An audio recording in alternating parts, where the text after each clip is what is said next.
বুধবার 22 জানুয়ারি সামাজিক যোগাযোগ মাধ্যম ফেসবুকে দেয়া স্ট্যাটাসে জুলাই শহীদ স্মৃতি ফাউন্ডেশনের সাধারণ সম্পাদকের দায়িত্ব থেকে সরে দাঁড়ানোর ঘোষণা দেন সার্জিস আলম। স্ট্যাটাসে তিনি ফাউন্ডেশনের কাঠামোগত পরিবর্তন ও তার পদত্যাগের কারণ ব্যাখ্যা করেন। সার্জিস আলম লিখেন, জুলাই শহীদ স্মৃতি ফাউন্ডেশনের সাধারণ সম্পাদকের দায়িত্বে আমি আর নেই। ফাউন্ডেশনের কার্যক্রম গতিশীল করতে গঠনতন্ত্র ও কাঠামোয় পরিবর্তন আনা হয়েছে। পরিবর্তিত কাঠামো অনুযায়ী এক্সিকিউটিভ কমিটি এখন থেকে পুরো অফিস পরিচালনার দায়িত্ব পালন করবে এবং chief executive officer CEO Mir Mahbubur Rahman স্নিগ্ধকে দায়িত্ব দেওয়া হয়েছে।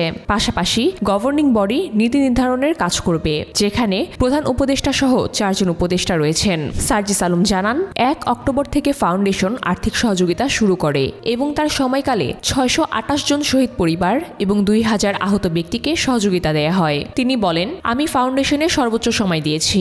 দায়িত্ব পালনের সীমাবদ্ধতা অনুভব করলে সরে দাঁড়ানোর সিদ্ধান্ত নেই। এটা দুর্বলতা নয়, বরং সৎ সাহসের প্রমাণ। তার নেতৃত্বে ফাউন্ডেশনের উন্নয়ন ও মানবসেবামূলক কাজগুলো স্মরণীয় হয়ে থাকবে।